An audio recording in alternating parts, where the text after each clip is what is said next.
Olá, professores, professoras, PECs, todos que estão nos assistindo aí. É com muita alegria que nós retornamos aos encontros do Programa de Alfabetização Ambiental. Vamos falar um pouquinho mais com vocês e esse é o nosso primeiro encontro de 2023. Eu me chamo Terezinha Marisa Ribeiro de Oliveira, estou como formadora IFAP. Sou uma mulher de pele clara, olhos castanhos, cabelos castanhos, uso óculos, tenho aproximadamente 1,55 m. Estou vestindo uma blusa ferrugem, uma calça azul e um tênis branco. E aqui ao meu lado está a Carolina. Olá, Carolina. Olá, Terezinha. Boa tarde. Tudo bem? Tudo bem.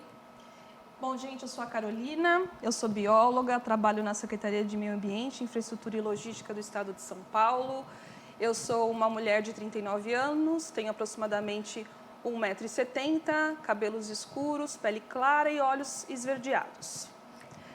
Hoje a gente vai falar um pouquinho sobre resíduos orgânicos, certo, Terezinha? Certo, e vamos falar um pouquinho sobre a compostagem. A gente tem mais uma participante, que é a Aline Feboli, que ela vai falar um pouquinho mais também para a gente sobre as atividades práticas na escola. Ela vai falar um pouquinho para a gente aí, vai mostrar. É uma pessoa muito competente, a Aline, aí nesses trabalhos aí que tem desenvolvendo dentro da escola. Todo mundo somando o que sabe para apresentar para os professores. A Carolina, ela é da CEMIL, certo, Carolina? Sou Secretaria de Meio Ambiente, Infraestrutura e Logística. E eu trabalho numa coordenadoria de fauna silvestre dentro da secretaria e vou explicar o porquê que eu hoje estou vindo falar aqui com vocês sobre compostagem. Que é uma coisa que parece um pouco improvável, mas vocês vão entender com o histórico da Secretaria do Meio Ambiente, o que aconteceu que hoje a coordenadoria de fauna opera uma compostagem. E a Aline Feboli é lá da diretoria de ensino da região de Jales. Jales. E o primeiro diálogo sobre compostagem, temos o roteiro de apresentação aí. Nós vamos falar um pouquinho sobre o programa de alfabetização ambiental. A programação de 2023, tem uma ampla programação em 2023. A questão do resíduo orgânico e por que ele não é lixo.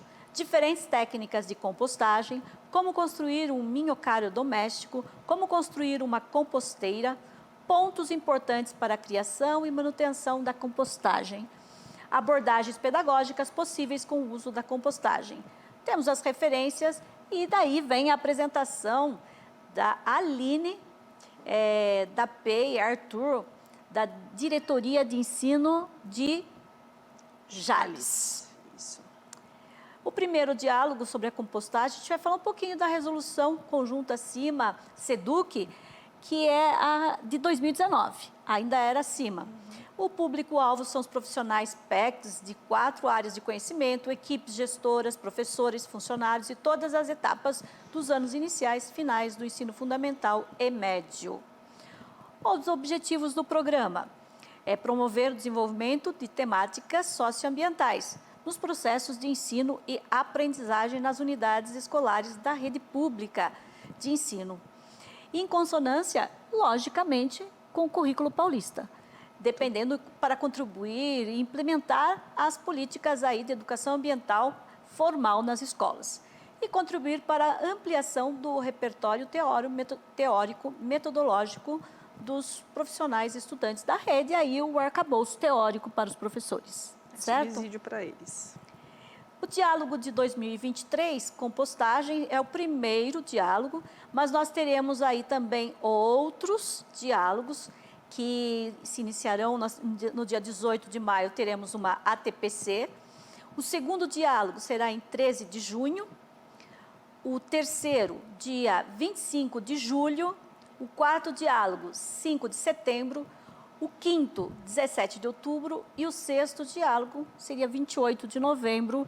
Aí professores e professoras e PECs vão aí já aguardando essas datas aí para estar conosco aqui nessa grande empreitada, né? Isso aí, colocar no calendário também. Exatamente, coloca lá no calendário para estar aqui presente conosco. Isso. E esse primeiro diálogo 2023, compostagem, sobre o programa Alfabetização Ambiental, você quer falar um pouquinho sobre as temáticas abordadas? Vamos lá.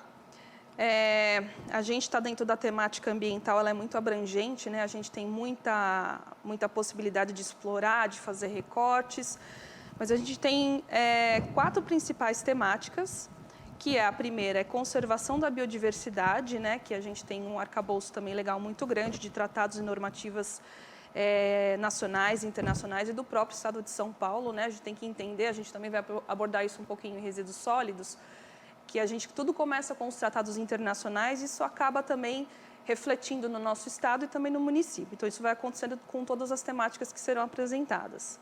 A perda da cobertura vegetal no estado de São Paulo e a recuperação e restauração ecológica, sequência didática de projetos pedagógicos disponíveis em 2019, serviços ecossistêmicos, que é um tema super complexo também, restauração e inventário florestal do Estado de São Paulo, perda da biodiversidade, manutenção das florestas, adaptação baseada em ecossistemas, que é uma coisa super nova e que a gente precisa entender o que é e trabalhar isso em sala de aula, pagamento por serviços ambientais e sistemas agroflorestais, alimentação e saúde única, consumo e paisagem e conservação de fauna e mudanças climáticas, o caso dos primatas. Esse foi um dos grandes que nós fizemos o ano passado, falando dos primatas, foi muito bom, Também. Foi excelente. Muito bom. E, né, Os grandes encontros. A gente tem uma diversidade tão grande, né? Como a gente pode fazer esse recorte para falar de primatas e mudanças climáticas? Tem muito a explorar essas temáticas ambientais, né? Sim. E ali também tem os resíduos sólidos, 2021 e 2022, e sobre as mudanças climáticas em 2022 também. E agora, gostaria de algum tópico que você acha muito importante nesse dos resíduos sólidos? Olha, de resíduos sólidos, não tem como priorizar um só, né? Tudo parece Todos ser são. importante e emergente, né? Eu posso até puxar a minha parte de interesse para os orgânicos, onde eu trabalho, que tem uma aplicação muito abrangente, mas eu acho que lixo no mar, eu acho que é uma coisa que me incomoda, que eu acho emergente. As notícias me preocupam De lixo, muito. por exemplo, daquelas ilhas formadas Exatamente. por lixo. Algumas praias específicas que recebem boa parte do lixo das correntes marinhas. Devido às correntes marinhas. A morte dos animais por ingestão de lixo, isso eu acho um tema muito importante de ser explorado, muito interessante também e urgente, né? Mas acho que resíduos sólidos acho que é uma temática absolutamente emergente e importante. Então, vamos falar um pouquinho agora com os professores. Vamos agilizar aí o chat. Você, professor, já conhece o programa? Quais das temáticas acima você tem mais interesse? Conta aí pra gente aí no chat, qual delas você acha de suma importância dentro do contexto educacional? Eu perguntei para você se tinha alguma, mas aí agora a gente tem que perguntar para eles com se eles têm alguma temática ali que interessa. Vou voltar um pouquinho o slide anterior para vocês aí darem uma olhadinha nessas temáticas e pensarem um pouquinho quais delas vocês acham mais importantes. Vamos dar 3 minutinhos aí no chat?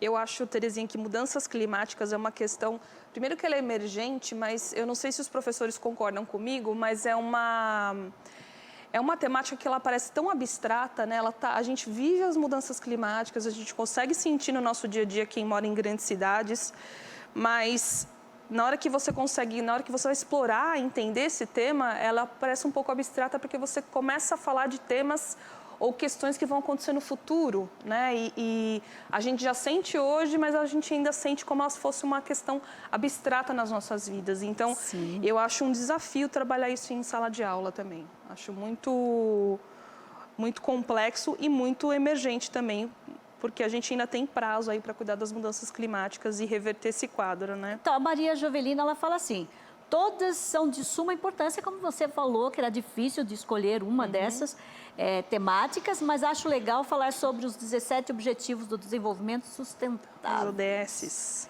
É importante, considera esses 17, assim? Inclusive... Quer dizer, são objetivos importantes e vivem na nossa transversais, né? Exatamente. Que eu acho que para trabalhar, para o professor trabalhar, a diretoria trabalhar, você pode incluir todas as disciplinas, você vai falar...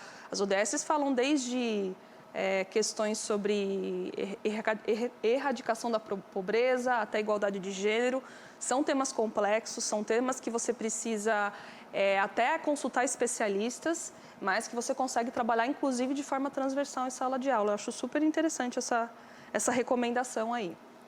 Então, pensando em tudo isso, eu também considero assim os objetivos, as ODSs, importantíssimas no cenário atual. Sim. Além de ser transversal, de caráter transversal, também são de caráter interdisciplinar. Exatamente. Que é um assunto que dentro da escola é muito em moda, muito, né, pensar nessa problemática a partir da transversalidade e da interdisciplinaridade. Esse é um fator extremamente importante dentro do nosso cenário educacional. E aqui, eu acho que a gente já comentou um pouquinho, é importante, a gente perguntou aos professores quais as temáticas que ali eles consideravam importantes. Aí a Neuza fala o seguinte: mudanças climáticas, ilhas de calor, urbanização, deslocamento populacional devido às mudanças. Esse deslocamento populacional é importante, porque a gente vai fazer uma live sobre migrantes. Que é uma coisa que também a gente vive e acaba também não associando ao nosso dia a dia, à nossa cidade, né? Por que uma pessoa tem que sair do seu local de origem? Que questão complexa. E também a gente está falando de diálogos no tema ambiental, a gente fala das causas sociais, elas são absolutamente importantes para entender os nossos problemas ambientais também. Então agora passo a palavra para você continuar aí a falar sobre toda essa temática. Bom, pessoal, vamos lá, vamos começar. Talvez eu tenha a maior fala desse encontro, desse diálogo. Como eu já me apresentei, meu nome é Carolina, eu trabalho numa unidade de compostagem, na Coordenadoria de Fauna Silvestre da Secretaria de Infraestrutura, Meio Ambiente e Logística do Estado de São Paulo, tá? Mas antes de eu falar um pouquinho do meu trabalho, vamos apresentar um pouquinho essa questão do que é o resíduo orgânico, né? Então, a gente está falando aqui de uma composição e de um extrato dos resíduos que a gente gera no nosso dia a dia, né? Então, mais de 51% dos resíduos sólidos, eles são orgânicos, ou seja, eles poderiam ser compostáveis. A gente vai falar um pouquinho que o resíduo orgânico, ele também chega a ser um insumo, né? Então, a gente joga no lixo, às vezes não gosta do cheiro, não gosta do aspecto, mas isso é um produto muito importante se a gente souber usar muito bem esses resíduos orgânicos. E como é que fica essa composição desse nosso lixo diário que a gente gera? A gente tem a maior parte dele como resíduo orgânico, mas a gente ainda tem também vidro, metais, papel, plástico e outros. Só que o que acontece quando a gente vive na prática isso, da gente jogar um lixo na nossa casa, no nosso dia a dia? A gente acaba achando que a gente tem muito mais recicláveis, mas não, na verdade, é porque eles são muito mais volumosos. Então, parece que a gente gera mais e, de fato, o volume ele é muito maior. Só que os orgânicos, eles são mais pesados, então eles ocupam uma grande parte do nosso consumo e os nossos resíduos diários. E o Brasil gerou, em 2018, 79 milhões de toneladas de lixo, porém, somente 3% foi, de fato, reciclado. E falando agora do estado de São Paulo, né, 664 municípios que compõem o estado, desses 644, exceto a capital, cerca de 67% dos municípios realizam a coleta seletiva de resíduos sólidos urbanos, o que é uma informação super importante. E mais de 70% dos brasileiros ainda não separam o lixo comum e reciclável. Para quem separa o lixo, seja na escola, seja na sua casa, a gente vê o quanto incomoda se você for num lugar e você não separar esse resíduo. Mas e o resíduo orgânico? Nesses lugares que a gente acaba indo, alguns parques, na nossa escola, na nossa casa, você tem um cantinho separado para ele? Então, é isso que a gente vem abordar hoje. Talvez seja importante a gente começar a pensar nele com carinho, porque ele tem um destino muito nobre, que é a compostagem.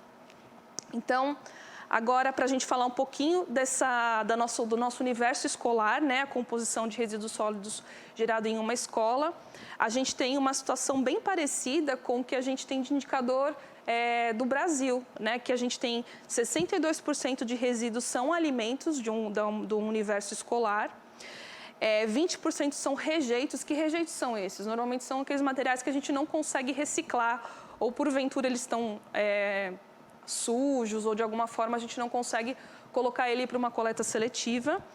A gente tem 15% papel e papelão, e em menor escala vidro e plástico, tá?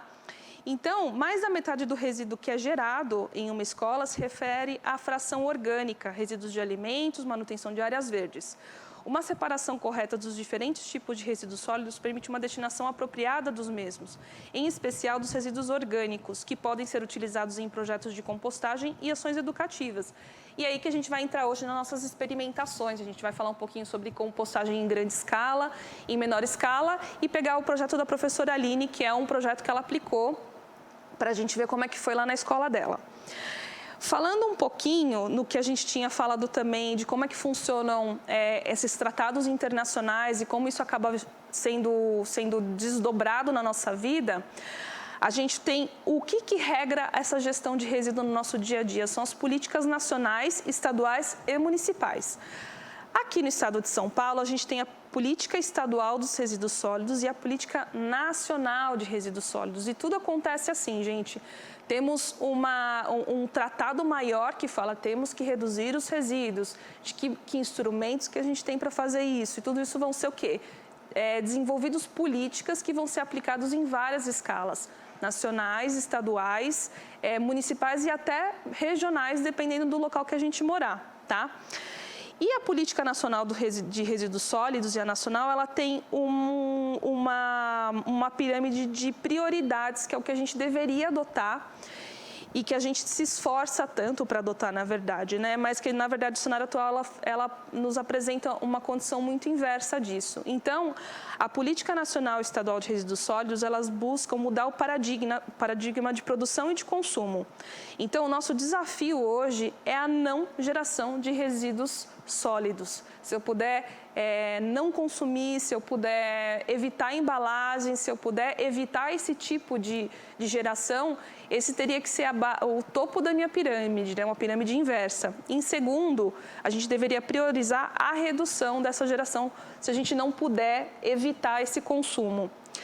Por fim, consumimos, geramos o resíduo, que tal a reutilização? Por que não colocar na minha ordem de prioridade a reutilização, né? Sim. Porque a gente até hoje tem tantos artefatos, a gente tem tanto material de consumo, por que não a gente reutilizar e ser inteligente, ser criativo com as nossas... Cada vez mais se produz coisas menores ainda que vão acarretando maiores problemas, porque você percebe que a indústria não para de produzir coisas que... e criar necessidades para a gente, né? Exatamente. Aí eu vou até deixar uma pergunta depois, se a gente dá uma olhadinha no chat. Qual foi uma das coisas que você comprou, hoje você não usa, hoje ela virou um resíduo, ela virou uma tralha na sua casa? Vamos ver se a gente consegue fazer um exercício também da gente tentar exercitar um pouco essa redução e reutilização de material. Voltando para a nossa pirâmide, a gente também tem como a próxima prioridade a reciclagem e compostagem do material, o tratamento final em seguida e, por fim, em muito menor escala, a disposição adequada desse resíduo, que pode ser, por exemplo, uma usina de reciclagem, pode ser um aterro sanitário, pode ser uma usina de compostagem também. É o que a gente vai ver aqui, quais são essas destinações e onde vai o nosso lixo hoje, tendo como base o estado de São Paulo também, né? Que eu acho uma coisa que é muito importante a gente sempre pensar em âmbito Brasil, que a gente também tem essas desigualdades e essas questões que mudam, esses indicadores que mudam no território todo nacional, tá? Carolina, uma coisa assim, uma pergunta, assim, no âmbito, cada vez mais a gente percebe que a gente vem se adequando aos hábitos, por exemplo, norte-americanos. Sim. De produção de matérias que servem apenas para embalar e reembalar coisas que já estão embaladas. Uhum. Isso é um problema para nós que não temos, né? E o problema maior ainda que a gente está com uma cultura muito atrasada nessa parte da reciclagem. Uhum. Então, se produz muito, se copia muito, mas também não tem um embasamento aí para ajudar a retirar esses produtos do... É uma regra, né, para que a gente tenha nossas próprias autorias, nossas próprias formas de produzir e consumir, né? Na verdade, também são questões culturais também muito sólidas, né? A gente tem até na nossa afeição, né, pelo americano. Afeição, eu digo no sentido da gente ser muito bombardeado pela cultura norte-americana também. Tem aquela cultura que eu não sei se é americana ou não, isso também não é da minha área de conhecimento, mas uma cultura da asepsia de tudo, né, de vir 7 embalagens, porque é mais adequado para um produto. Isso nem sempre é verdade, né? Isso quer dizer mais sobre uma marca, por exemplo, do que uma qualidade de um produto, né? Então, o que é importante é que a gente reveja todos os aspectos da geração de resíduo, nosso aspecto de consumo, nosso aspecto cultural, o nosso aspecto profissional também, né? Dependendo da área profissional, né? Estamos numa escola, eu trabalho lá numa organização pública, né? Como que está esse contexto e como que a gente se inspira, o que a gente faz no nosso dia a dia, que faz com que a gente possa inverter essa pirâmide aqui que a gente está apresentando para vocês, né? E dessa pirâmide, ainda continuando falando dessa pirâmide, hoje a nossa realidade é que ela é ao contrário, né? A Política Nacional de Resíduos Sólidos Estadual, ela justamente prioriza a não geração. E hoje, infelizmente, o nosso cenário é que essa pirâmide ela é ao contrário. A gente tem muita geração e a gente tem uma disposição adequada em menor escala. Em pouquíssimos locais. Né? Em pouquíssimos locais. É o que a gente vai abordar. Municípios que têm um trabalho de reciclagem ou que tem uma preocupação ambiental assim mais exacerbada, vamos dizer assim, mas que garanta mais isso. Exatamente. E aí, falando exatamente disso, vamos falar um pouquinho do estado de São Paulo, né? Sobre a destinação de resíduos no estado de São Paulo, né? Então, esse daqui é o nosso mapa do estado. Se vocês conseguem ver bem essas manchas laranjas, são a vida útil de aterros sanitários que a gente tem aqui no estado de São Paulo. E, pessoal, eu não sei se eu estou sendo repetitiva, mas hoje aterro sanitário é uma das soluções que a gente tem, porque a gente tem bastante território aqui dentro do estado, né? E aterro sanitário hoje ele é uma das medidas mais corretas para a gente destinar o resíduo, mas não é só por isso que a gente manda, não é por essa questão que a gente manda nossos resíduos para aterro sanitário. Tem inúmeras locais de destinação final que eles são inadequados. Ainda no Brasil ocorre muito lixões, aterros controlados, que é diferente de aterros sanitários. Eu não sei se isso foi abordado em algum outro encontro de vocês, mas a gente tem hoje o aterro sanitário, que é uma condição adequada de destinação de resíduo e que tem vida útil. Então, esse mapa que a gente está vendo aqui, que é o mapa laranjinho, né, essa parte laranjinha, são aterros sanitários que têm uma vida útil menor do que 2 anos. E a outra parte que está maior no mapa que a gente consegue ver, essa parte em amarelo, são aterros sanitários que têm a vida útil um pouco maior do que 5 anos. E aí a gente tem outras questões que são esse laranja um pouco mais claro, que são aterros sanitários com uma vida útil maior que 2 e menor que 5. Ou seja, a gente tem aqui um mapa que em 5 anos a gente vai ter um problema muito grave de resíduos, né? Onde a gente vai colocar.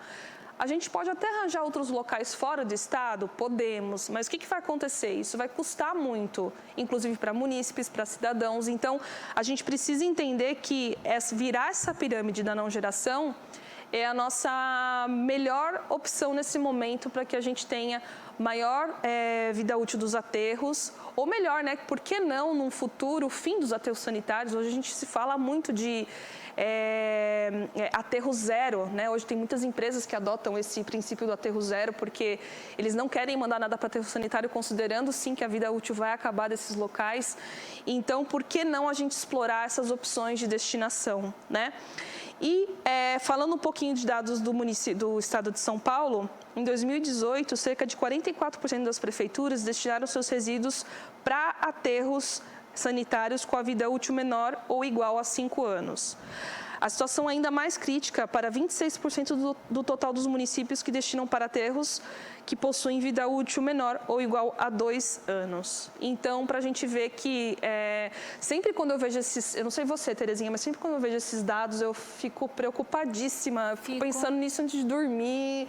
Eu acho que é uma questão que parece que não está atingindo a gente, mas está atingindo também diretamente. A preocupação é intensa. É intensa, né? E aí, se a gente for extrapolar para as outras coisas também que a gente tem como emergentes... Quando a gente anda nas ruas e observa o lixo, como está a situação de algumas cidades, a gente fica assim... Os nossos rios também, os nossos rios falam muito do que a gente faz com os nossos resíduos, infelizmente, uma questão absolutamente emergente e prioritária. Bom, vamos passar agora para falar da nossa cerejinha do bolo, que é a nossa gestão de resíduos orgânicos, tá?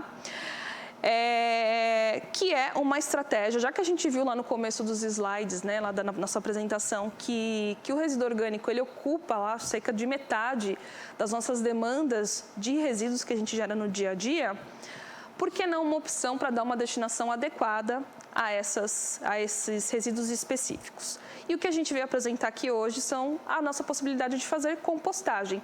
Existe só um tipo de compostagem? Não, existem várias formas de a gente fazer compostagem e é o que a gente vai explorar um pouquinho hoje. Então, primeiramente, a gente veio trazer duas questões aqui que elas são bastante conhecidas. E uma vez que elas são muito conhecidas, elas podem ser replicadas, que é a compostagem e a vermicompostagem, né? A gente tem a compostagem tradicional, vamos falar assim, e o famoso minhocário, né? Quem não tem um minhocário em casa aí, professores, queria saber quem é que fez de livre e espontânea vontade o seu minhocário em casa? Eu não tenho minhocário, gente. Eu trabalho numa compostagem, mas eu não tenho, porque eu não tenho espaço útil na minha varanda e eu quero desmistificar isso aqui para vocês, que a gente pode fazer compostagem em qualquer lugar, né? Então, fica aí o desafio para fazer a minha vermicompostagem em casa. Então, vamos lá, gente. A compostagem e a vermicompostagem, ela é uma possibilidade de gestão de resíduos orgânicos, né, que cumpre principalmente a Política Nacional e Estadual de Resíduos Sólidos, porque ela usa os resíduos orgânicos como insumo, um insumo para você produzir composto orgânico, adubo para sua casa ou para sua pequena horta. Ela pode ser aplicada em pequena e grande escala, ela aumenta a vida útil dos aterros sanitários, coisas que a gente viu agora um pouquinho antes. Ela minimiza a emissão de gás metano, que é um dos gases que são mais produzidos em aterros. O produto final apresenta substâncias fundamentais para o crescimento vegetal de frutas, verduras e legumes. A gente vai falar daqui a pouquinho, que é o carbono e o nitrogênio. E a gente sempre tem o produto final, que é o adubo, um grande incentivo para a produção de alimentos, jardinagem e outras atividades que podem trazer qualidade de vida para a população. E aí também fica aí a minha questão, quem aí pratica jardinagem, tem uma pequena horta em casa, tem aí os seus temperinhos em casa, o que gera muita satisfação pessoal. E acho que a pandemia também, né? Todo mundo acabou... Foi o que faltava. Ele deu um up aí nessa área que Sim. A horta foi um dos assuntos mais pesquisados no Google Trends. Nos Trend Topics lá. Exatamente. Isso é interessante. Também fica a minha questão. A compostagem. E a compostagem também. Também. Olha que perfeito, gente. Então, vamos falar exatamente de um tema que já está aí como Trend Topics das redes sociais. Então, vamos falar dos tipos que a gente tem para explorar esse tipo de gestão, as escalas de se fazer compostagem com resíduos orgânicos. Então, primeiramente, a gente tem as compostagens em grande escala. Para vocês terem ideia, hoje tem muitas empresas que exploram isso comercialmente. A gente tem desde estação de tratamento de esgoto, que coleta o lodo de tratamento e faz compostagem, e contrata engenheiros agrônomos e ambientais para colocar esse lodo dentro de parâmetros para que virem um composto orgânico de qualidade. Que mais? A gente tem muitas outras tipos de compostagem, muitas empresas e cooperações que trabalham com pecuária, com agricultura, que tem isso em grande escala também, que trabalham com a gestão desse resíduo orgânico para virar insumo novamente para a sua terra, né? Então, a gente tem até os biodigestores, né, que a gente não vai falar muito aqui, mas também é um tema muito legal para ser explorado, né, que é a gestão de resíduos orgânicos para a geração de energia. Nós já fizemos uma TPC sobre isso. Foi legal? Foi. Os professores ficaram meio assustados, porque como que eu vou fazer isso na escola, né? Mas aí tinha um modelo pequeno que tinha no currículo em ação. Sim. E que os professores poderiam fazer. É que, na verdade, o meio ambiente, o Ministério do Meio Ambiente, ele tem um programa para as escolas sobre os biodigestores. Sim. Muito interessante. Ele é mais complexo. Se você Bem mais começa complexo. a comparar com a técnica que você precisa para fazer uma compostagem, É muito mais muito complexo. mais intuitivo fazer uma compostagem, né? O biodigestor ele é mais complexo pela geração de energia, pela tecnologia, mas está valendo produção de também. gás. Produção de gás, produção de energia, então, mas está valendo também como tecnologia. E a gente tem, né, a gente está falando de coisas em grande escala, né, a gente está falando de compostagem de lodo de esgoto, a gente está falando de compostagem de atividades agropecuárias, né, biodigestor, mas a gente também tem o que ajuda e muito no aumento da vida útil dos aterros, que são as compostagens em pequena escala. Elas podem ser a vermicompostagem, que é o famoso minhocário, né? Ou as compostagens em leiras, que a gente também vai mostrar aqui um pouquinho, que elas também atendem muito à demanda de produção de adubo orgânico e gestão de resíduos orgânicos, tá? Então, vamos falar um pouquinho das diferenças entre uma compostagem e o minhocário, né? Não sei nem se vocês tinham conhecimento que existe uma diferença bastante grande entre essas duas destinações, né? Até por conta de funcionamento, restrição de aplicação de algumas coisas. Então, vamos lá. A compostagem, como ela é em maior escala, e essa foto que vocês conseguem ver aí é lá da Coordenadoria de Fauna, lá na unidade Cursino, onde fica o Zoológico de São Paulo, como ela é em grande escala, ela tem que ser feita em condições aeróbicas, ou seja, com a presença de oxigênio, que a gente revire aquela grande quantidade de material para que a gente injete oxigênio e as bactérias possam degradar o resíduo. Tem que ser feito em local aberto, tem uma indução de condições ideais para acelerar a degradação dos resíduos de maneira controlada, né, evitando odores e vetores, como, por exemplo, moscas que transmitem doenças. As bactérias e fungos agem na decomposição, elas são as principais protagonistas dessa decomposição. E pode ser feito em pequena, média e grande escala também, desde que você tenha todos os materiais, produtos e espaço físico necessário. Já o minhocário, a vermicompostagem, ela tem a protagonista as minhocas, né? E ela pode ser feita em local fechado e coberto, né? Como a gente tinha falado, né, durante a pandemia, né, muita gente procurou isso porque poderia colocar num cantinho do seu apartamento, ou se não tivesse muito espaço em casa, poderia fazer. Carolina, na pandemia se deu conta da quantidade de lixo que se produz. Também, né? Por isso é assustador, porque geralmente a gente não tem noção dos nossos atos, da nossa pouco rotina, se fica na né? casa, mas como tinha que ficar muito tempo em quarentena, aí o que aconteceu? Quantidade é essa de lixo que eu estou produzindo? Então, isso é um aspecto que mostrou as pessoas na pandemia que precisava mudar essa engrenagem. Sim, sim. Escancarou, né? Escancarou. Então, o minhocário, a vermicompostagem, ela pode ser feita indoor, falando de um jeito meio chique, assim, ela pode ser feita indoor. E quem vai ser o protagonista vai ser as minhocas. As minhocas, o principal alimento delas, elas são os restos de alimentos, restos de frutas e alguns fungos também, que ela se alimenta debaixo da terra. Enquanto ela vai se alimentando, ela vai andando e ela também vai defecando, o que também ajuda no teor nutritivo desse composto depois dele estabilizado, tá? E pode ser feito em pequena escala, mas tem restrições de tamanho também. Então, essas são as principais diferenças da gente ter uma compostagem e um minhocário. Os dois são bastante intuitivos, são viáveis de fazer, inclusive com iniciativas escolares, com uma iniciativa, por exemplo, de uma associação de moradores de algum condomínio ou de alguma vila também. Então, isso é bastante possível de se fazer. E agora, falando de uma compostagem em pequena escala, eu vou trazer um pouquinho a minha vivência dentro da Secretaria do Meio Ambiente, que é a compostagem da unidade da Coordenadoria de Fauna, tá? E para falar um pouquinho da compostagem, eu preciso contar uma história para vocês.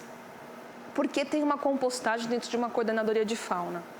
Na história recente da CFS, que é onde eu trabalho, a gente passou por um processo de privatização, mas antes a gente era o Zoológico de São Paulo, né, operado pelo Estado, e a gente era a Fundação Parque Zoológico. Como a gente tinha um universo de 3.000 animais que a gente tinha que diariamente garantir uma condição sanitária adequada, seja limpando o recinto deles por conta das fezes, seja até desde a morte de algum animal, que é muito comum no universo de você ter 3.000 animais cativos, a gente tinha uma expressão muito grande de geração de resíduos orgânicos. E imagina como que a gente tem que gerenciar isso naquele universo. A gente fica ainda dentro de um parque estadual, né? A CFS fica dentro do Parque Estadual das Fontes do Ipiranga, e a gente não tinha como manejar esse resíduo. Já teve algumas tentativas de aplicar um biodigestor nesse local, mas que não tiveram sucesso pela demanda de geração de energia, então se optou por fazer a compostagem, que seria uma forma da gente destinar diariamente os resíduos orgânicos e principalmente as carcaças dos animais que poderiam vir a óbito. Tá? Então, hoje, como é que funciona essa compostagem? Ela ainda opera, ela está sobre responsabilidade do Estado e a gente presta serviço para a concessionária que hoje trabalha com o manejo dos animais. E a gente recebe o quê? A gente recebe fezes de animais, imagina fezes de herbívoros, elefante, rinoceronte, hipopótamo, que tem uma quantidade muito grande de resíduos orgânicos, tanto das fezes quanto também dos restos de alimentação, né? E além disso, a gente tem os restos de alimentos dos funcionários também, que vêm de refeitórios, tem os resíduos de varrição, tem as podas. Então, todo esse montante faz com que a gente consiga processar em torno de 120 toneladas por ano, de produzir 120 toneladas de composto orgânico e processar cerca de 63 metros cúbicos de resíduos orgânicos. E o principal dessa iniciativa, pessoal, aqui, vou até pedir para a gente dar uma olhadinha no slide, é que a gente tem uma dimensão muito grande, todos esses quadradinhos que vocês conseguem ver aí, são células de tratamento. Então, a gente tem 44 células que a gente forma como se fosse uma lasanha. Então, que lasanha que é essa? São as duas principais fontes que a gente tem. Nessa foto aí, você consegue ver parecendo uma serragem por cima. Consegue ver, Terezinha? Consigo. Então, essa é a última camada que tem que se ter numa compostagem, inclusive numa vermicompostagem também, já fica a dica aqui.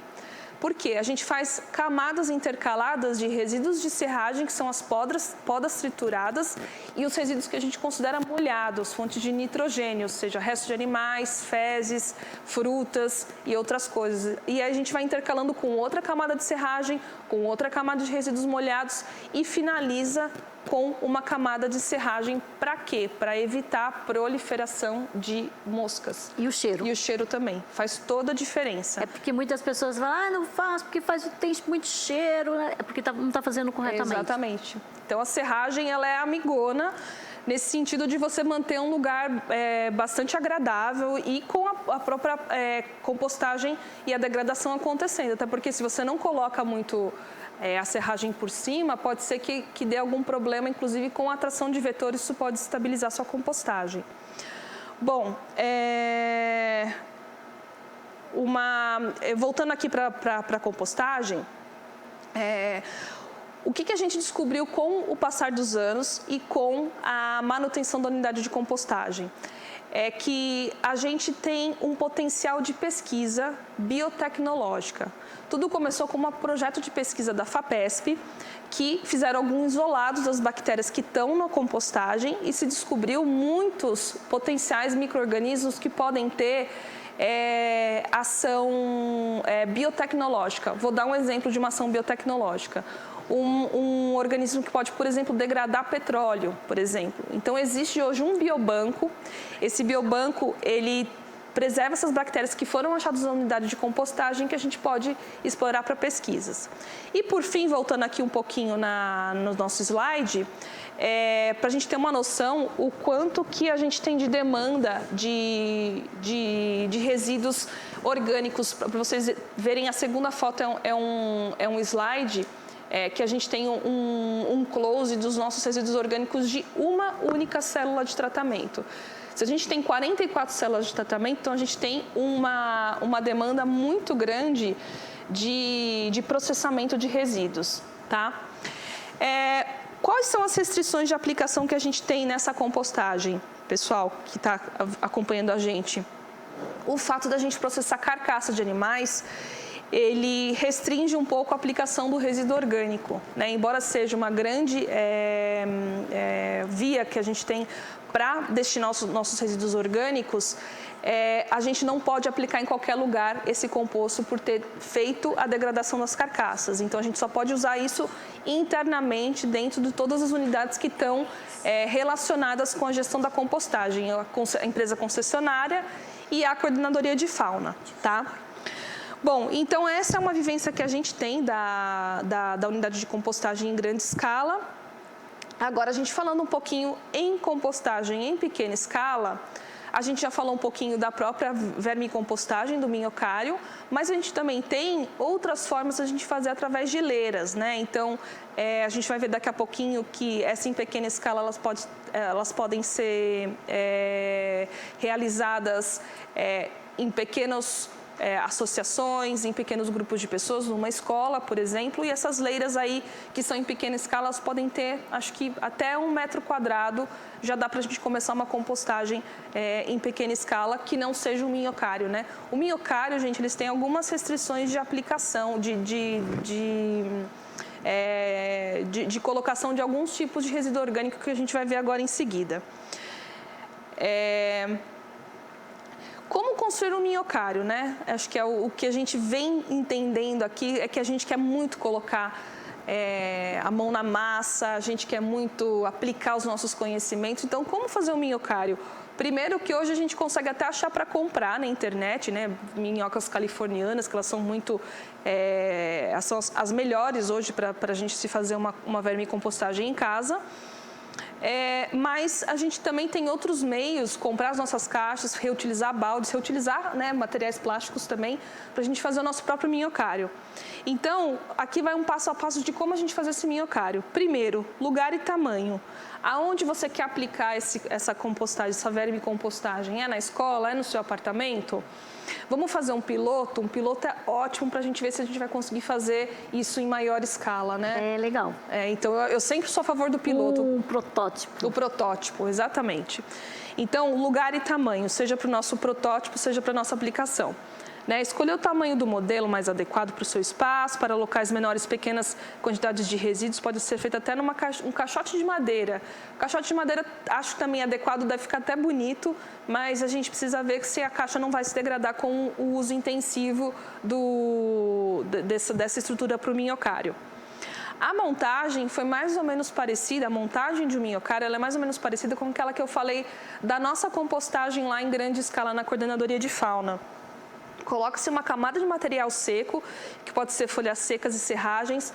Tem aqui um pulo do gato, pessoal. Folhas secas e serragens, de preferência, sem o material mineral. Ou seja, se você fez uma varrição no quintal e essa folha tiver com bastante terra úmida, espera secar um pouquinho e tira esse material de terra, porque ele pode até prejudicar um pouquinho na sua decomposição do material. Aí, continuando, colocou a folha seca ou a serragem, em seguida, coloquem os resíduos úmidos, que podem ser casca de legumes, frutas e restos de verduras. Sobre elas, uma nova camada de material seco. Sempre que adicionar mais resíduos, cubra com uma nova camada de material seco. É isso que vai evitar a proliferação de moscas, é isso que vai evitar a proliferação daquele odor que a gente acha tão desagradável na nossa casa, né? E a proporção ela deve ser cerca de 3 partes de material seco para cada parte de material úmido. E aqui, gente, vou fazer uma pausa para a gente explicar um pouquinho do processo de compostagem, sim, do procedimento técnico. Esses 2 materiais que a gente coloca aqui, a serragem, ela é a fonte de carbono desse meu material. E o material úmido é minha fonte de nitrogênio. Então, essas 2 composições misturadas, elas vão formar, para mim, um ótimo condicionador de solo. Tá? A gente vê hoje muito fósforo sintético, você consegue comprar em loja agropecuária, né? Ou até nessas lojas, nesses grandes pet centers, até tem alguma parte de flora. Se você for colocar, você vai estar colocando bastante nutrientes na sua planta, o que pode estabilizar até um pouco, né, a própria metabolismo da planta. Mas se você colocar um composto orgânico, você vai estar condicionando, você não vai estar colocando uma bomba de vitamina nela, você vai estar colocando uma coisa que ela vai se condicionar, ela vai entender o ambiente que ela está. Por isso que o composto orgânico ele é tão indicado. E tão importante, né? Tão importante. Então, a gente tem essas duas fontes, a de carbono e a de nitrogênio, que são essenciais para você ter uma compostagem de qualidade, com um composto de qualidade. Continuando para o nosso minhocário, para o nosso passo a passo, estou interrompendo muito aqui. O ar também é um elemento importante para o minhocário. Revire uniformemente a cada 3 ou 4 dias para que o material seja bem arejado, né? Então, a aeração ela é importante pelo processo de decomposição. A gente vai ver um pouquinho nas leiras que o aumento da temperatura tem a ver com a injeção de ar nesse composto. A água também é um elemento muito importante para o minhocário. Mantenha a sua composteira sempre úmida, mas sem excesso de água. Observe quando estiver revirando. Se estiver muito seco, regue. Ao contrário, se estiver encharcado, coloque mais material seco. Nem muito, nem pouca água. A temperatura. Enquanto o material estiver se decompondo, ele irá esquentar, indicando que o processo está correto. Por que a compostagem fica quente, pessoal? Porque a gente tem as matérias, os micro-organismos e bactérias funcionando. Então, quando eles estão degradando esse material, eles estão esquentando, né, o composto, eles estão degradando a matéria orgânica. Isso é um bom sinal de uma compostagem que está indo correta. E, por fim, após um período que varia de 2 a 3 meses, o composto está pronto para ser utilizado. Um composto pronto apresenta a cor marrom escura, cheiro de terra, aparência homogênea, não dá para diferenciar os restos de alimentos. Você não vai conseguir identificar uma laranja lá, você não vai conseguir identificar alguns restos de alimento.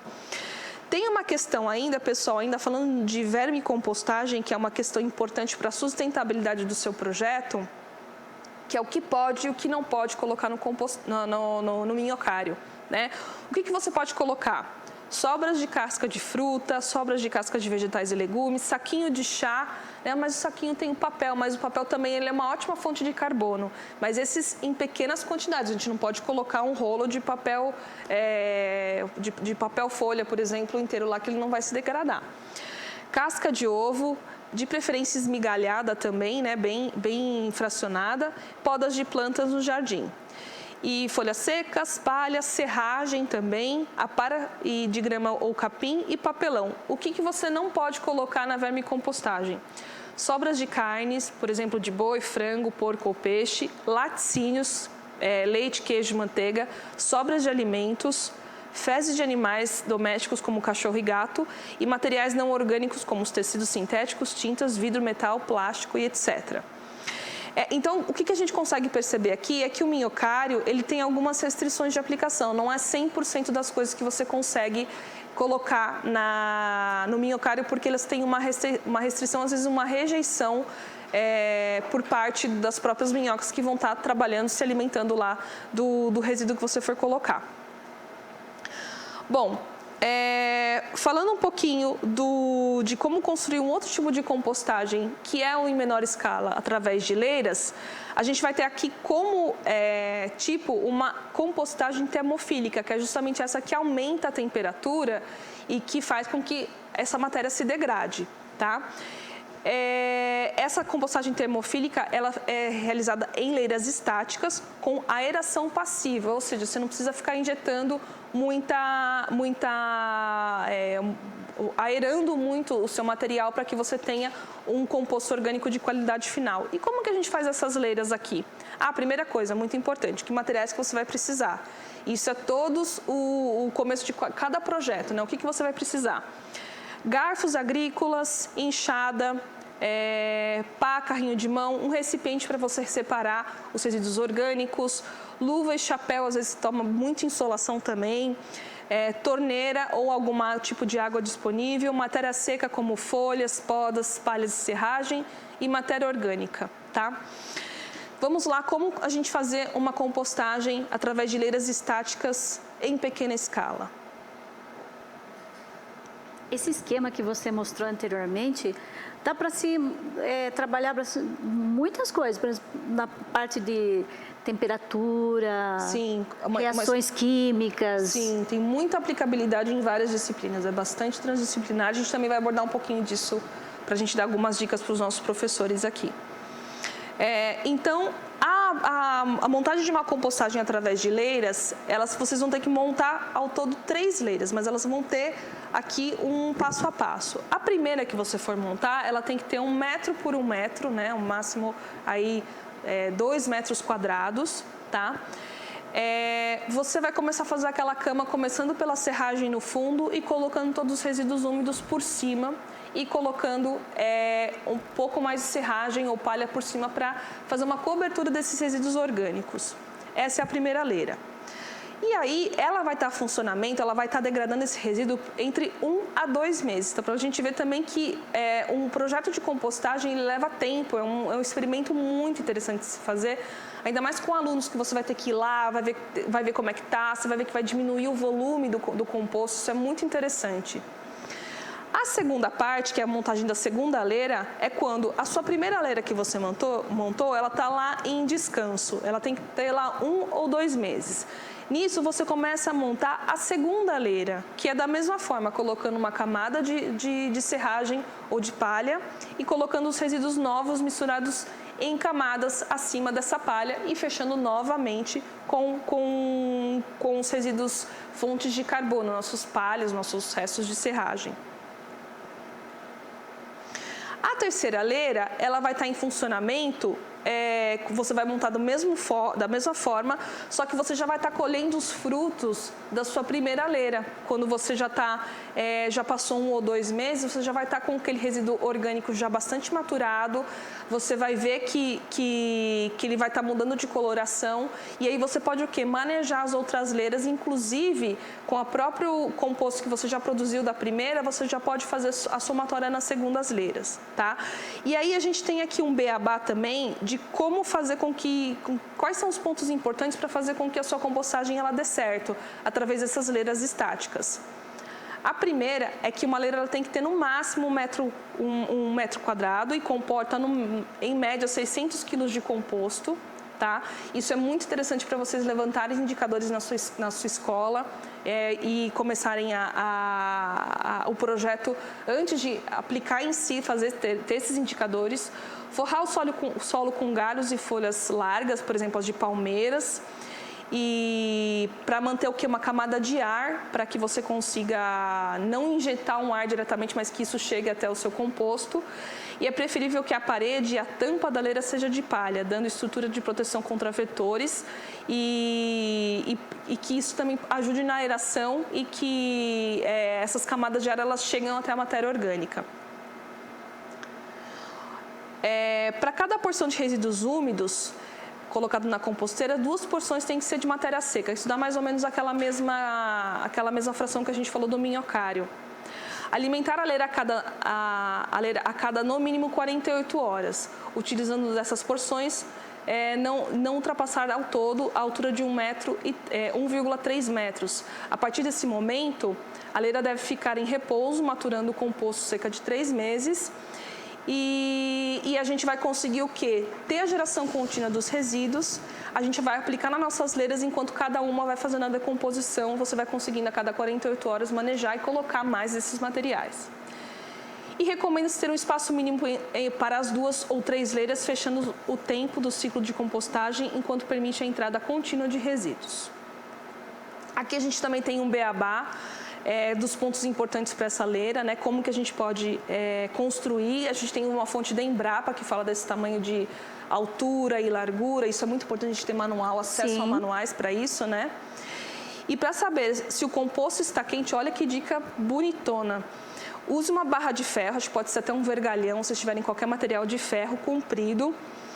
Introduza até o centro do composto. Se a barra estiver quente, porém suportável, provavelmente a temperatura está ideal. Se a mão não suportar o toque, então é necessário revirar a leira. Tem muita ação de bactéria acontecendo. E se a barra de ferro estiver fria, não está acontecendo a compostagem. Deve-se revirar o composto para promover a aeração e a reativação do processo. Bom, durante o reviramento, se o composto estiver seco, deve-se umedecê-lo uniformemente. E como a gente sabe que estão prontas esse composto? A gente vai notar na coloração desse composto através dessas leiras estáticas, que eu acho que para hoje, para o universo escolar, né, que comporta até 600 quilos de resíduos orgânicos, eu acho que essa talvez seria uma das melhores ideias. Essa e também a do minhocário. Bom, falando um pouquinho dos protagonistas na compostagem, quem são esses micro-organismos, né? Eles são os responsáveis pela decomposição. Quem são eles?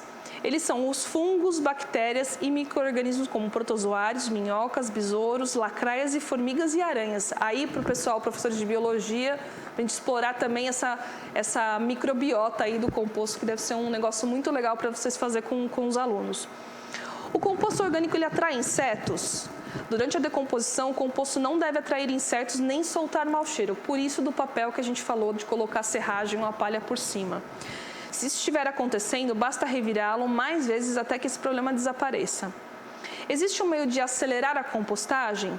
Quanto menor o tamanho dos resíduos orgânicos e mais variada a sua composição, mais rápida a compostagem. Portanto, picar os materiais antes de formar as leiras e usar diferentes materiais acelera a decomposição. Olha quanta dica legal para a gente fazer um protótipo do nosso resíduo, da nossa compostagem orgânica.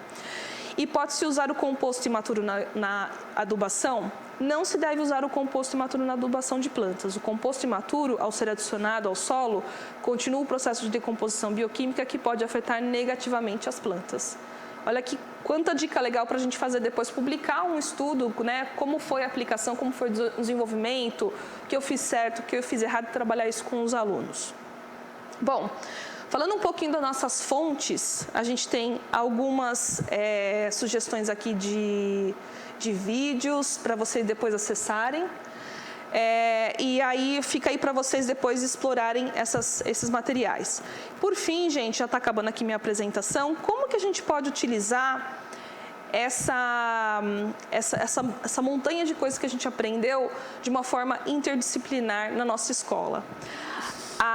O tema ambiental, como reciclagem, consumo e sustentabilidade, poluição, mudanças climáticas, elas têm muita abordagem e inter-relação com compostagem. E o conteúdo ele pode ser aplicado em ciências, matemática, geografia, língua portuguesa, artes e histórias. Vamos pegar só um exemplo aqui de como a gente poderia aplicar essa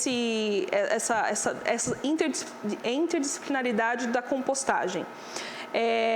A gente pode, por exemplo, usar na matemática, trabalhar com cálculos de volume, proporção e peso dos resíduos sólidos orgânicos e do composto, projetar dados em gráficos e tabelas, registrar dados por meio de diagnóstico de geração de resíduos sólidos da escola. Isso é muito legal para você fazer proporção, fazer metas de diminuição de geração, e a gente tem uma enormidade de recursos didáticos com a compostagem que a gente pode usar em muitas disciplinas. Fica aí esses quadrinhos, algumas das nossas dicas de como que vocês podem usar isso aplicado em sala de aula. Por fim, falando de transversalidade, né? A temática da compostagem ela é muito rica, né? E ela permite o exercício de práticas educativas conjuntas em diferentes áreas, né? Então, os professores trabalhando junto em temas que são parecidos, em temas que são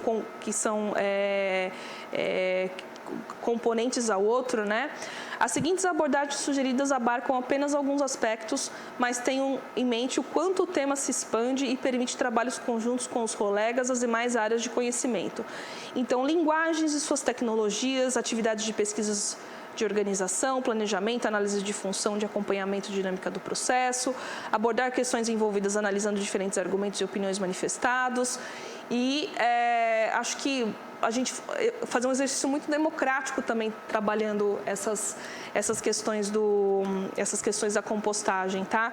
Na mesma coisa na matemática, nas ciências naturais e nas ciências humanas. A gente deixou aí alguns desses materiais para vocês explorarem e trabalharem também em sala de aula e também em sala de professores, o que é muito importante. Por fim, a gente tem aqui algumas das nossas fontes, tá? as nossas referências bibliográficas e vou passar agora de novo para a Terezinha, que a gente vai continuar a nossa parte aplicada da compostagem aqui, gente. Obrigada. Obrigada, Carolina. Foi excelente a apresentação. Obrigada, falei bastante. E eu vou falar um pouquinho mais que aqui o chat, o segundo B, tá aqui em Polvorosa, da escola Dom Arthur. Vai, Aline, com tudo. Então, vamos chamar a Aline com tudo aí. Vamos, Aline, agora para a sua apresentação. Boa tarde. Boa tarde, Terezinha. Boa tarde, Caroline. Boa tarde a todos os professores.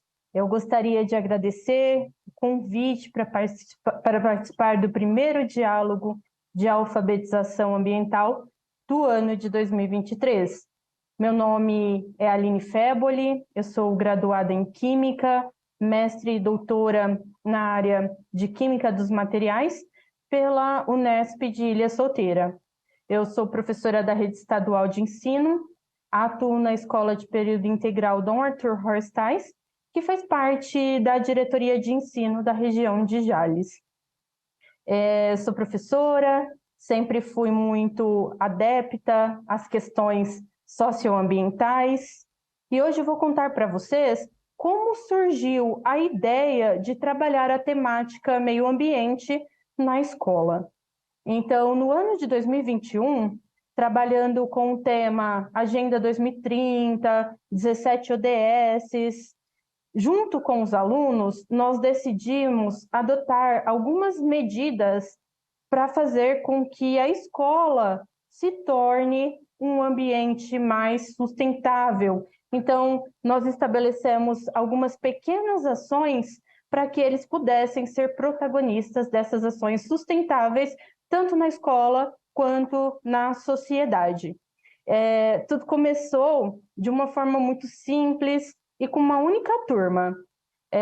Nós decidimos que cada aluno ele cultivaria uma ou duas plantinhas na própria escola, então nós separamos um lugar que fosse possível realizar, né, a fotossíntese, sempre em apoio também com o professor Wagner, e nós estabelecemos que os alunos trariam potes recicláveis, potes de leite, garrafa PET, o que eles poderiam reaproveitar para estar realizando o cultivo dessas plantas. E aqui nós temos, como nós trabalhamos numa escola de período integral, nós temos 3 intervalos.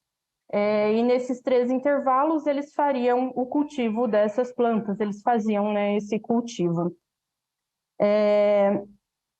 Eu sempre enfatizei para os alunos a importância do cultivo de plantas, falando que as plantas elas captam CO2 e transformam esse CO2 em oxigênio, que elas são essenciais para a vida. Então, foi um projeto assim que envolveu muito o protagonismo do estudante. Os alunos começaram de outras turmas a visualizar o projeto e se interessaram também. Então, vários alunos nos perguntaram se eles poderiam participar do projeto. Foi aí que surgiu a ideia de convidar a escola toda. Então, nós separamos um ambiente maior e, ao final do projeto, nós tínhamos cerca de mais ou menos 500 plantas. Nós separamos essas plantas por espécies, as plantas frutíferas, as plantas medicinais, as hortaliças. E todas essas ações, nós víamos que os alunos sempre postavam no Instagram, marcavam a escola, e aí nós decidimos criar um Instagram para divulgar essas ações para a comunidade. Não só para ficar dentro da escola, mas para divulgar para os amigos, para os pais, para a sociedade em geral. Então, nós criamos o Instagram Dom Arthur Sustentável. E no Instagram, todas as medidas sustentáveis que nós realizávamos na escola, nós fazíamos os posts. Inclusive em relação à compostagem, que eu vou falar daqui a pouquinho. Nós sempre desenvolvemos ações também com parcerias com outros professores, com outras disciplinas, porque é um tema bastante interdisciplinar, é um tema transversal e que aborda todas as áreas de conhecimento.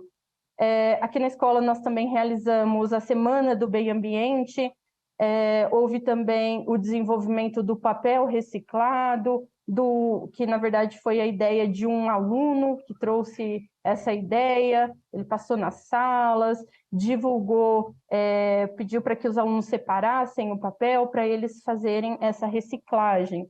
Teve também a produção do sabão ecológico, que foi uma ideia da professora Rejane, da professora Mônica, e vários ciclos de palestras também foram realizadas com o tema meio ambiente.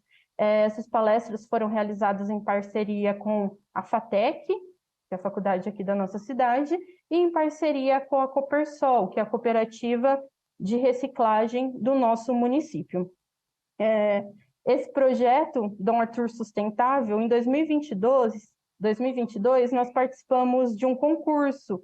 O concurso chama-se Se Liga Aí, da TV Tem, e aí nós fomos finalistas. E os vídeos finalistas eram elegidos o ganhador pela votação popular. Então, os alunos começaram a realizar essa votação, começaram a participar de tudo isso, começaram a se motivar cada vez mais para participar desses projetos ambientais. E aí, em relação ao desenvolvimento do projeto, eu lembro até hoje que em uma das aulas nós estávamos trabalhando também a Agenda 2030, falando sobre resíduos, e um aluno, o Miguel, ele citou: professora, e o resíduo da alimentação escolar? O que é feito com ele? Será que nós não podíamos reaproveitar esse resíduo para estar fazendo alguma compostagem ou alguma coisa de relevância? E aí ele perguntou: o que esses resíduos ocasionam para o meio ambiente se eles forem descartados incorretamente? Então, eu expliquei que se esses resíduos eles forem descartados em ambientes aquáticos, eles podem promover a eutrofização, que é o aumento de fósforo e nitrogênio na água, fazendo a alteração assim no oxigênio da água, também a redução da vida aquática, né? Então, um grande problema. E também que, como a Caroline disse, pode ocasionar a sobrecarga de aterros, a sobrecarga de lixões, então que é um problema bem relevante e que ele pode ser solucionado com algumas medidas simples. Então, nós resolvemos transformar essa ideia em um projeto de iniciação científica. Eu gostaria que você colocasse o slide, por favor. Qual foi a questão problema? Foi o descarte inadequado desses resíduos sólidos orgânicos relacionados à merenda escolar. Eles podem provocar sérios impactos ambientais. E, de acordo com o artigo 12.305 de 2010, da Política Nacional dos Resíduos Sólidos, ele determina que somente os resíduos sólidos que não podem ser reaproveitados, que pode ir para aterros sanitários. E para diminuir esse problema, nas escolas em que são geradas grandes quantidades desses resíduos oriundos da alimentação escolar, uma das alternativas é a compostagem orgânica. Então, essa foi a questão problema. Agora eu vou estar falando para vocês os objetivos do trabalho. O objetivo do trabalho foi realizar o reaproveitamento dos resíduos da alimentação escolar em benefício à sociedade. Nós decidimos construir composteiras com custo zero para a produção do biofertilizante. Então, para isso, nós decidimos realizar a compostagem em garrafa PET. E foi feita também uma análise da eficácia desse biofertilizante, ou seja, se esse biofertilizante que foi realizado com reaproveitamento da matéria orgânica da merenda escolar, se ele produzia eficácia quando relacionado com o fertilizante industrial, ou seja, qual seria a eficácia estatística? Então, foi feita uma análise estatística para determinar se o projeto possui, se o biofertilizante possui, quando comparado cientificamente, ação comprovada. Pode passar.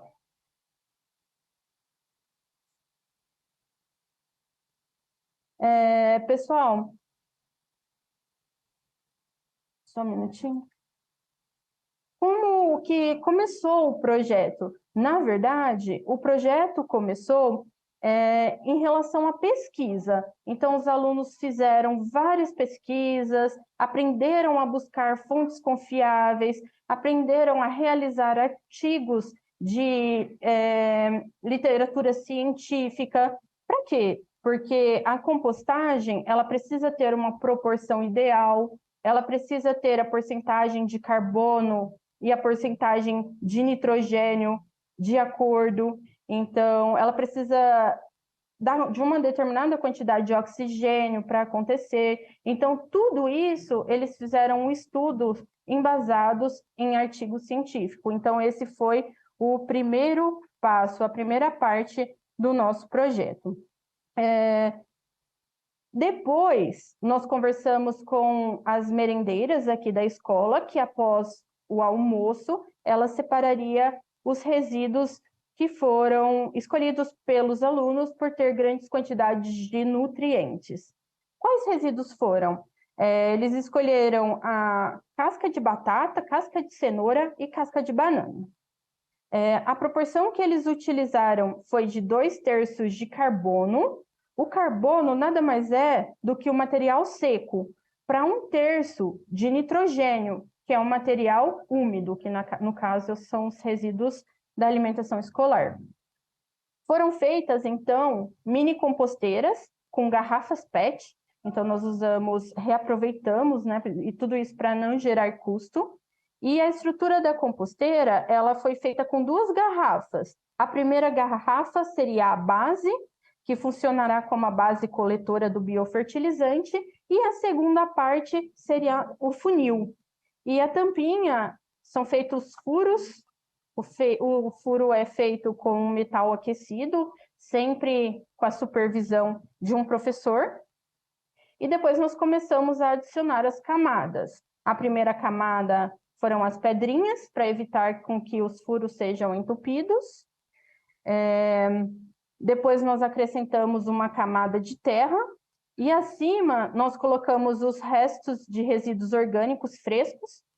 Na verdade, o que eles fizeram? Eles estudaram que quanto maior a superfície de contato do resíduo com o meio, acelera o tempo de decomposição desses produtos químicos, desses compostos. Então, eles cortaram em pequenas partes para estar adicionando esse material fresco à composteira. E acima dos restos orgânicos foi adicionado as folhas secas. E para finalizar, nós colocamos uma meia de nylon para evitar com que insetos se aproximassem da compostagem. A cada 5 dias, nós adicionávamos uma certa quantidade de água para que eu tivesse um volume maior do biofertilizante, para fazer parte dessa decomposição. Após o período de decomposição, o composto, esse biofertilizante, ele foi diluído em uma proporção de 1/10.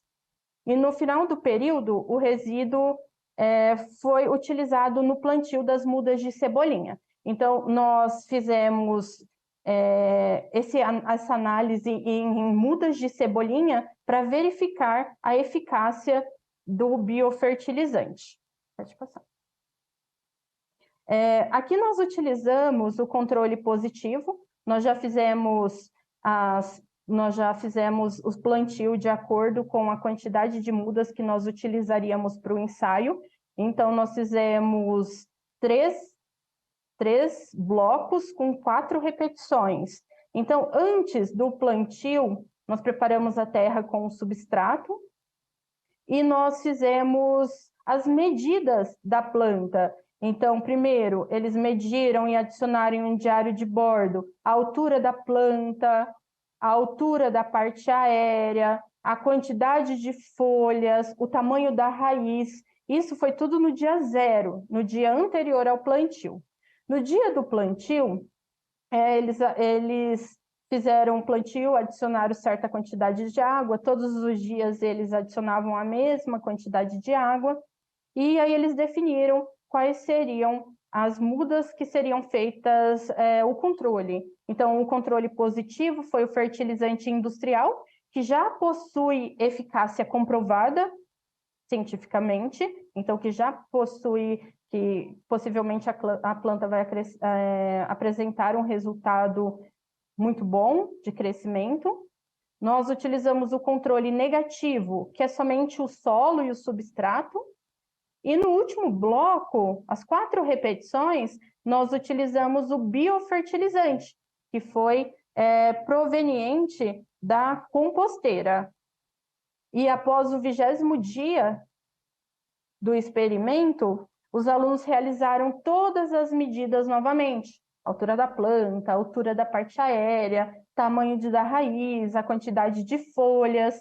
Para quê? Para saber se o resultado foi comparado ao controle positivo ou não, para saber se esse biofertilizante tem ou não eficácia para poder ser utilizado nas plantas que foram cultivadas por eles.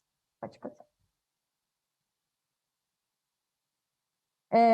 Então, após esse 20º dia, sempre os resultados eles colocavam no diário de bordo. Então, foi feito um planejamento bem interessante. Eles tinham todos os resultados anotados. E para verificar esses resultados, nós utilizamos a análise estatística. Olha como é interdisciplinar, né? A gente está abordando química, biologia, matemática. Então, eles escolheram um programa gratuito, que é o programa SISVAR, que é o programa de análise estatística. O teste utilizado foi o teste de Tukey, que é um teste em blocos, para verificar a eficácia desse biofertilizante. E após comprovada essa eficácia, eles utilizaram o biofertilizante nas plantas que foram cultivadas por eles na escola. Pode passar.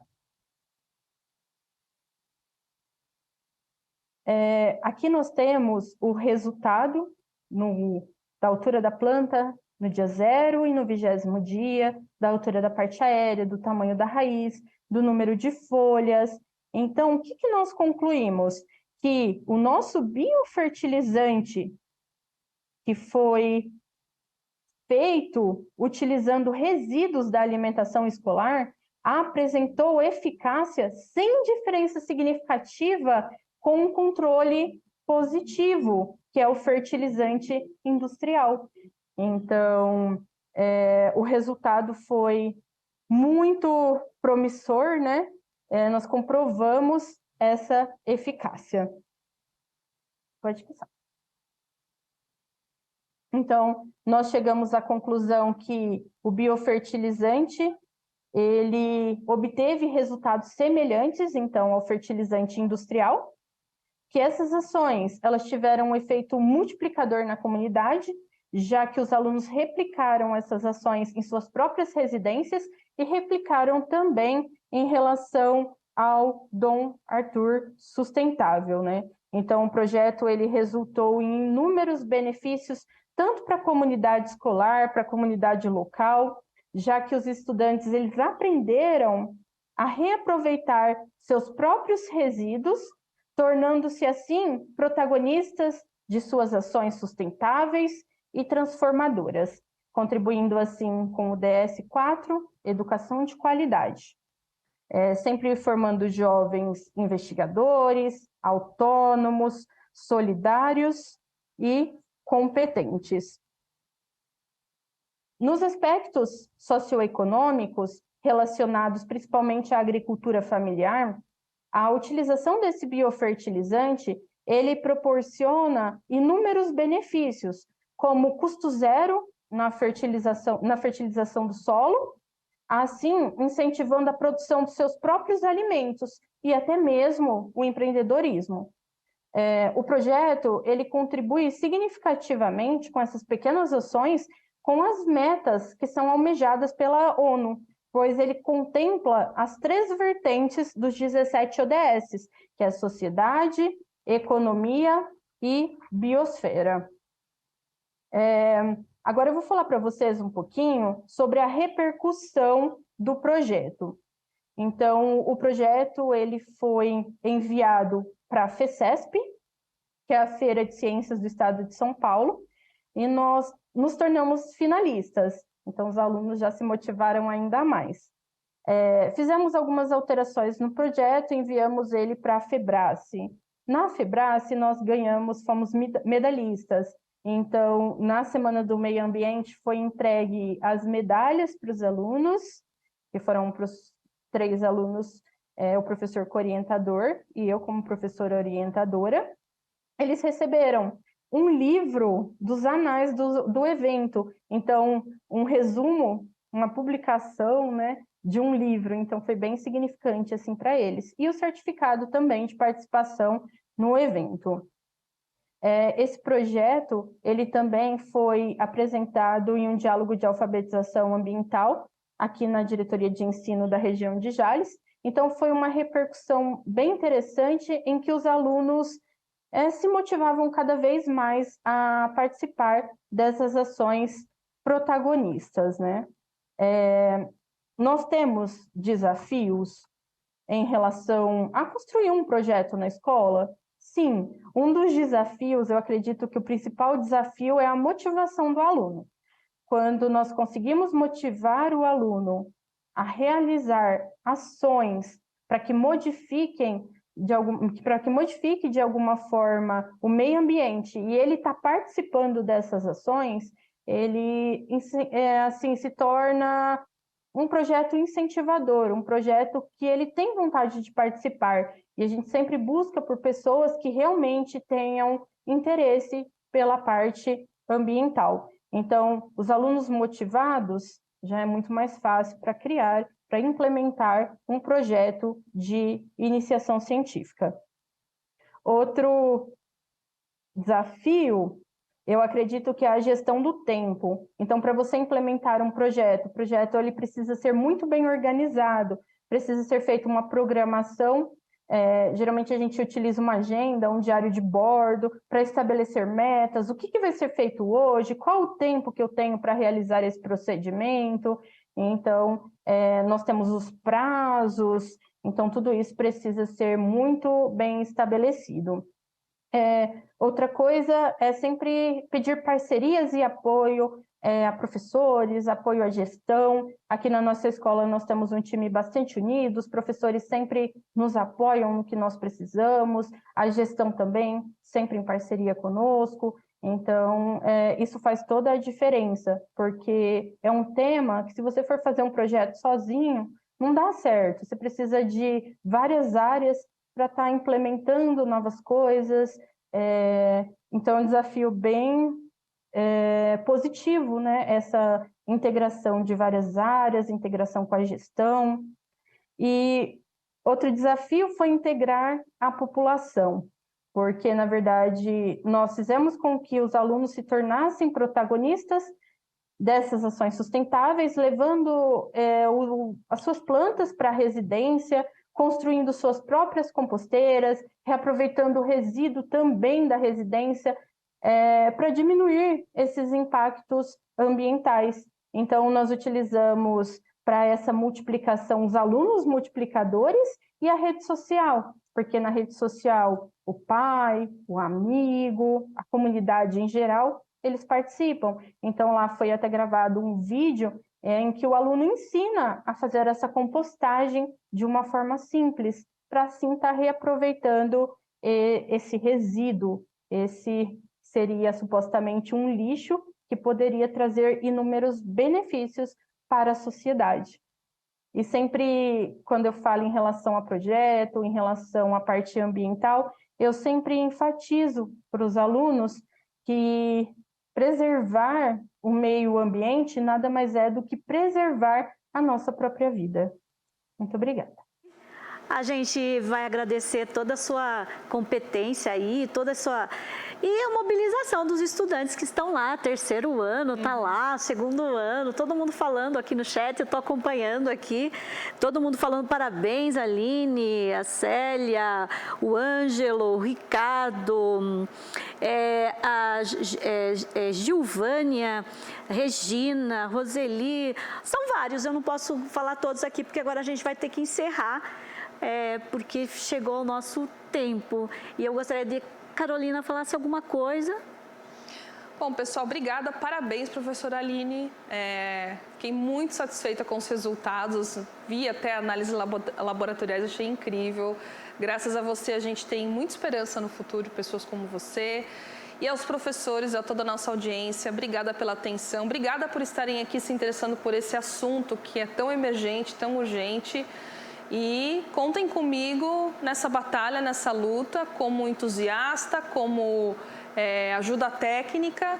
E muito obrigada pelo convite de vocês também, Terezinha. Tá. Obrigada, pessoal. Obrigada, Aline, novamente. Não sei se ela está nos ouvindo, porque também estava meio complicado.